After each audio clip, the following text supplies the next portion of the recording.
Olá, você que deseja saber sobre diabetes, quais cuidados devem ter, como preveni-la e se já instalada, o que fazer? Venha que eu, Ana Carolina Vanderlei Xavier, endocrinologista, vou te explicar no podcast da Unimed Campo Grande. Olá, estamos aqui em mais um podcast da Unimed Campo Grande, Cuidar de Você. Hoje com a doutora Ana Carolina Vanderlei Xavier, endocrinologista da Unimed Campo Grande, presidente da Sociedade Brasileira de Endocrinologia,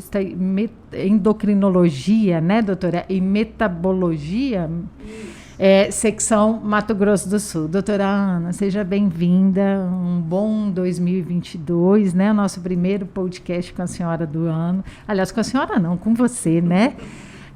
Doutora Ana já é nossa companheira de vários podcasts aqui.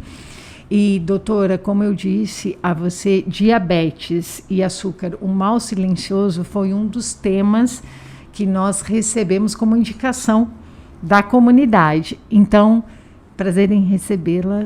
Por favor, fique à vontade para dar um oi e falar alguma coisa para quem nos ouve.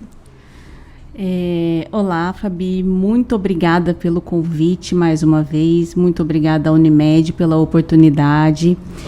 E é um tema muito, muito interessante e importante a ser alertado a toda a população. Quando você fala assim, é um tema muito importante ser alertado, nós falamos diabetes, né? É correto falar que ela é um mal silencioso? Sim, é correto. É importante porque o diabetes acomete muitas pessoas no mundo inteiro. Né? E é um mal silencioso porque desde o diagnóstico, o diabetes é o aumento do açúcar no sangue, né? E ela não acarreta sintomas inicialmente, né? Então vai aos pouquinhos, aumentando a glicose, vai anos aí a fio, até surgir a doença e as complicações. Então o paciente ele pode ter a doença e não sentir nada. Daí isso a importância de pré-diabetes, alguma coisa? Também o pré, nesse contínuo. Eu tinha um professor na faculdade que falava que a endocrinologia é muito um contínuo, né? Então, no diabetes tipo 2, que a gente vai falar mais pra frente, não surge assim de uma hora para outra. Entendi. Vem anos a fio essa glicemia aumentando, até fazer esse diagnóstico. E nesse período, o paciente pode não sentir nada. Daí a importância de fazer exames, de estar alerta, para ver se realmente tem a doença ou não. E além disso, as complicações são silenciosas também. E quando você fala de complicações silenciosas, né, por isso talvez muito associar esse nome, né, mal silencioso a diabetes, como e quando que a pessoa, tudo bem, você já trouxe um pouquinho, né, falando, faça sempre exames, tenha sempre acompanhamento.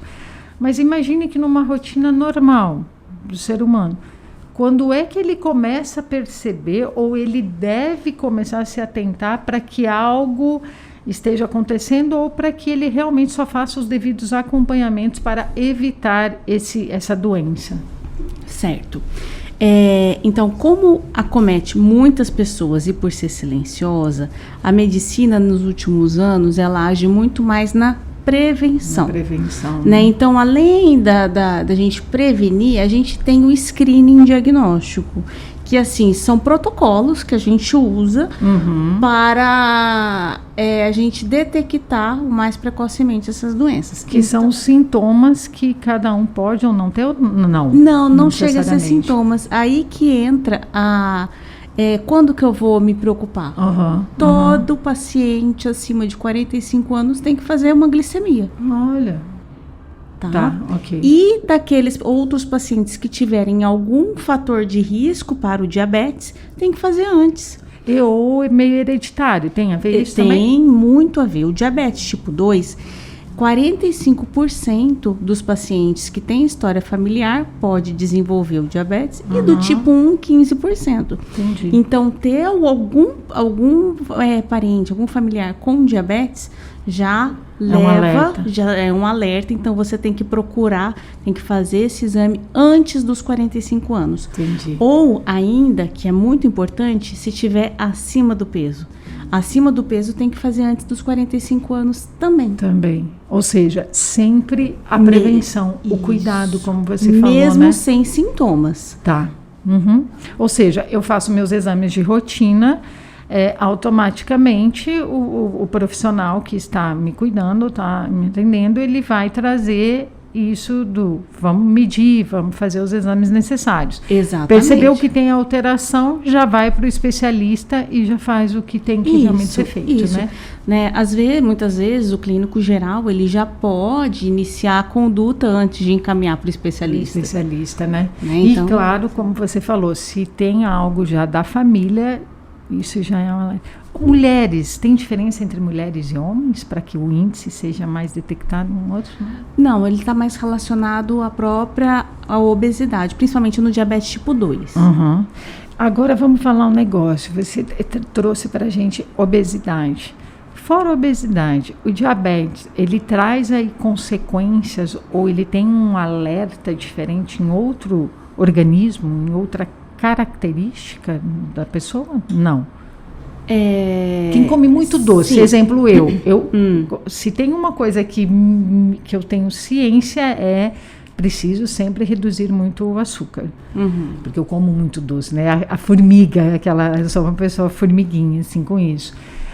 A tendência é aparecer realmente ou desenvolver mais em quem? Não, a principal maneira de você evitar de ter o diabetes é evitar o ganho de peso. Entendi. Né? Então, por exemplo, se você não tem história familiar, se você não está acima do peso, se você faz exercício, se você tiver uma alimentação saudável no dia a dia, de vez em quando você pode comer doce, se você não tiver nenhum fator de risco, pode. Até a gente também, pra caramba, né? A gente também não pode ficar naquela restrição muito intensa, sendo que não tem a necessidade para aquele paciente específico. Entendi. Agora não, se tiver história familiar, ou se tiver acima do peso, daí, ou se é sedentário, se tem uma vida estressante, daí tem que cuidar. Tem que cuidar. Um outro detalhe também é a autoimunidade, que daí a gente vai cair no diabetes tipo 1, tá. Né, que daí a gente vai falar mais pra frente.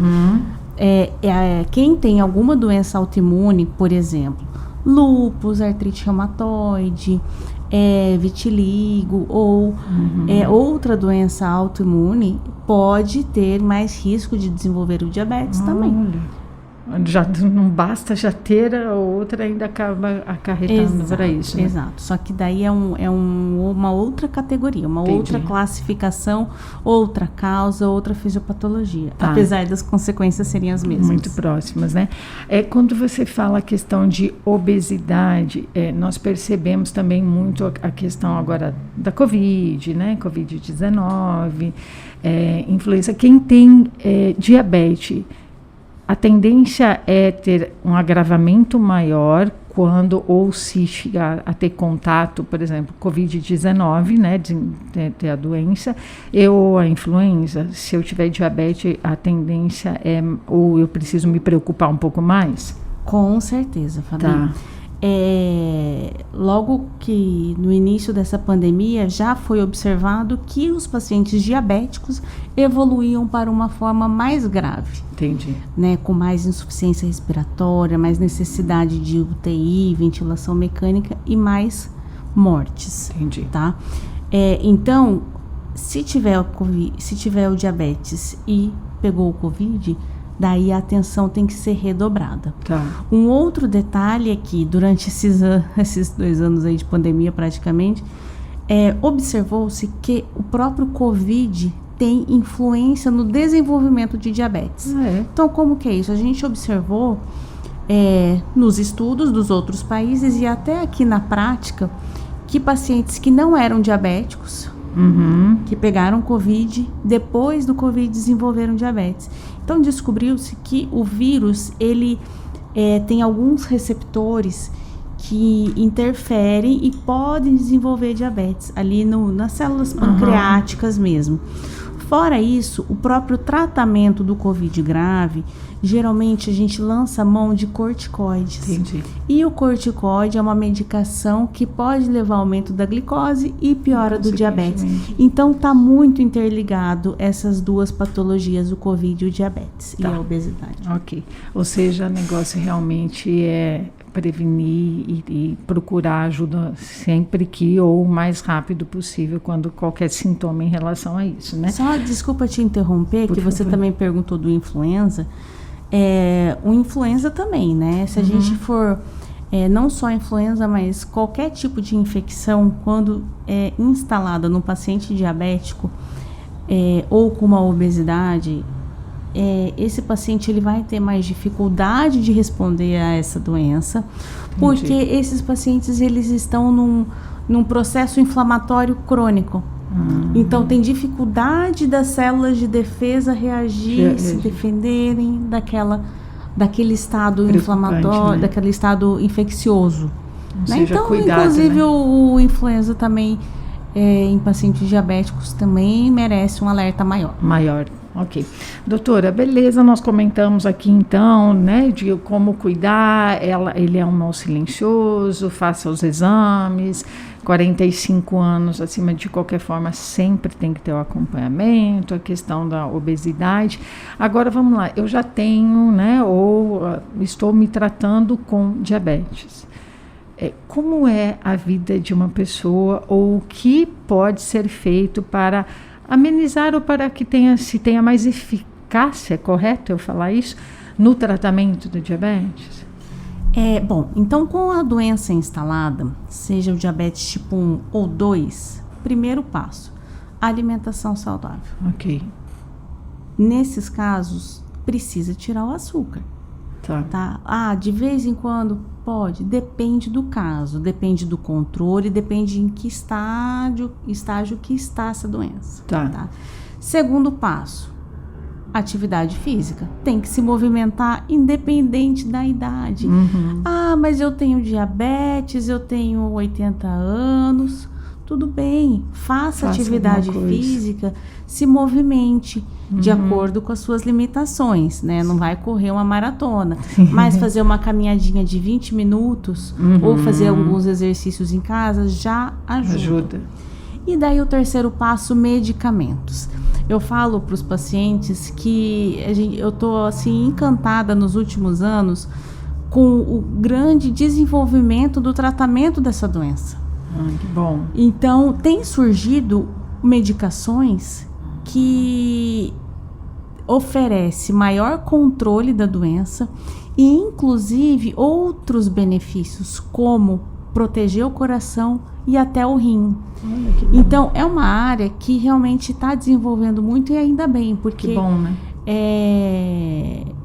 Diante de tantas complicações que a doença pode causar, o que a gente tem que evitar é justamente isso. Né? Ou agravar mais, né? e piorar a qualidade de vida desses pacientes. Né? Mas assim, no geral, se tiver uma alimentação saudável, exercícios e usar as medicações, aí pode ter controle essa doença e ter aí uma longa expectativa de vida. Que bom. Isso é muito importante de se falar. E aí, somando um pouquinho com isso que você está trazendo para nós, doutor, em outro podcast, né, nós entrevistamos também um profissional da área de educação física, porque ele falava muito nessas expectativas ou como é que as pessoas também chegam procurando o exercício físico.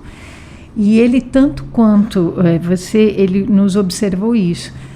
Olhe para o seu organismo, para o seu corpo, para a sua necessidade e se movimente. Não vá fazer algo só porque os outros fazem ou simplesmente não fazer nada. Que é o que você trouxe, né? Se eu tenho 80 anos, vamos fazer uma caminhada. Eu não vou puxar peso, mas eu vou fazer uma caminhada.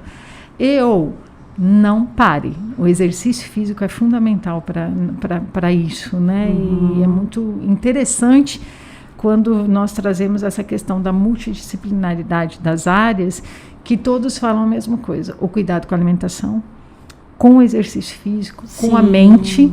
A mente. a saúde integral, né? Tanto a saúde mental, espiritual, isso daí tem sido muito falado. Mas só um parênteses em relação aos exercícios, muitos pacientes me perguntam, mas doutora, qual que é o melhor exercício? O ideal é você associar aeróbico com fortalecimento. Entendi.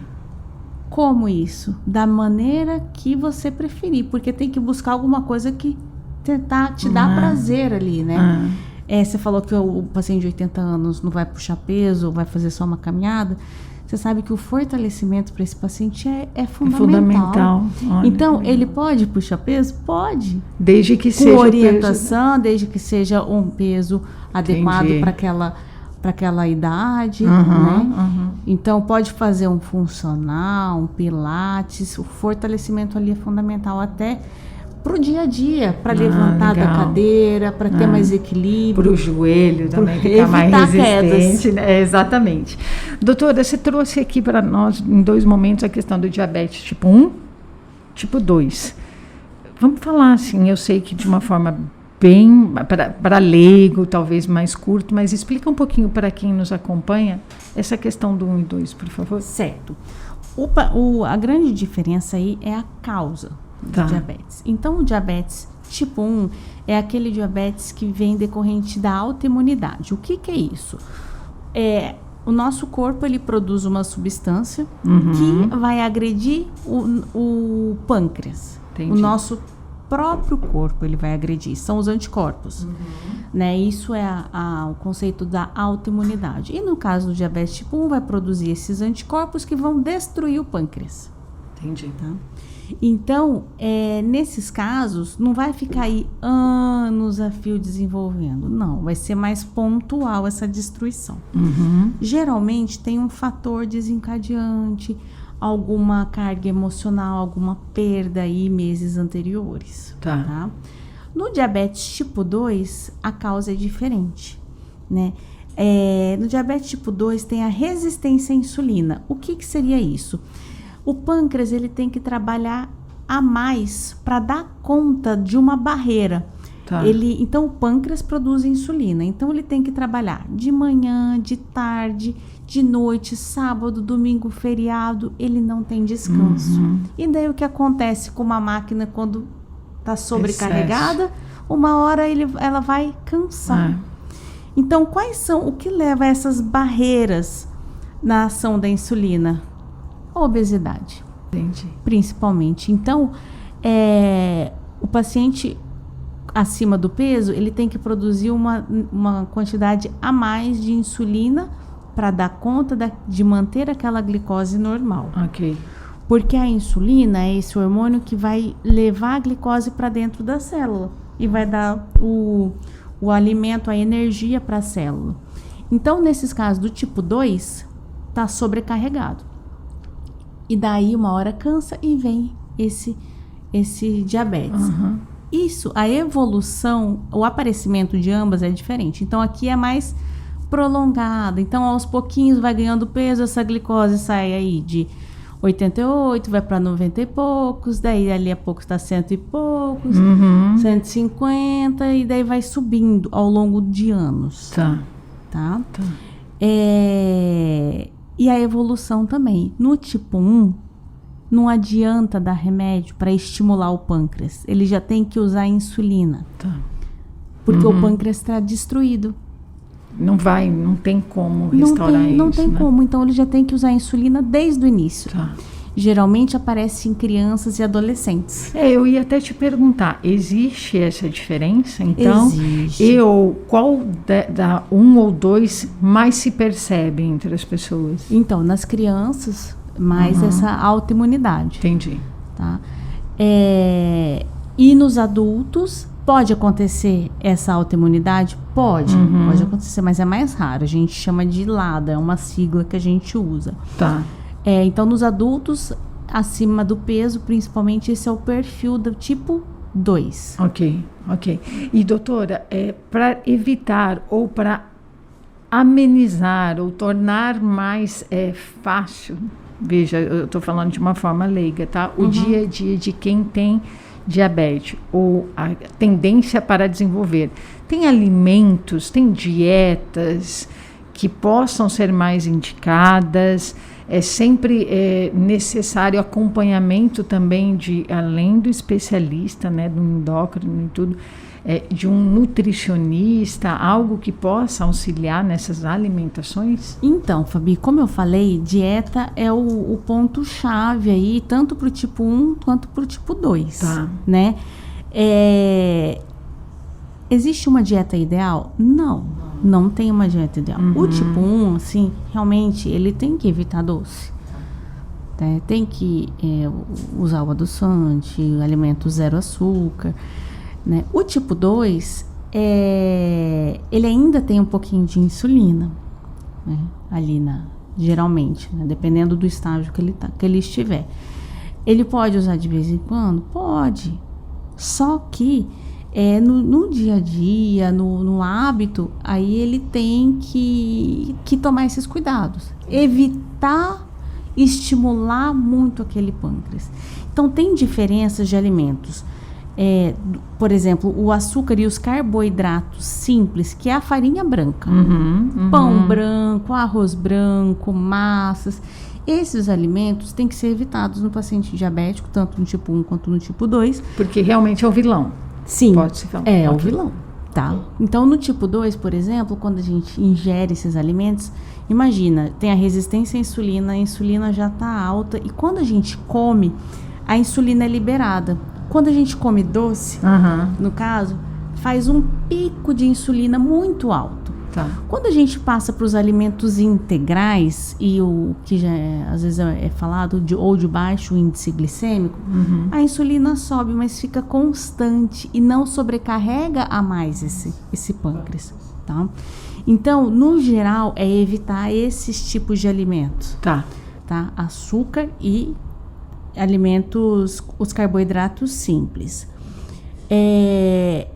Seria bom uma avaliação da nutricionista? Com certeza, a nutricionista vem para colaborar, ela que vai preparar o cardápio, né?